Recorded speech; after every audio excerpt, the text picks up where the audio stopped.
You will be amazed. The stuff that geezer did in TNA was phenomenal.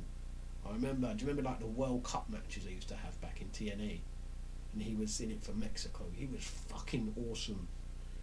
Some of his matches he had, man, you've got to go and look up, because he was fucking good. And if these two can pull it together, and like they're saying, forget about the ladies, the kiss cams, and actually get serious and be a serious tag team, they can do bits in this company, no doubt, no doubt. Anyway, last segment of the show pretty much.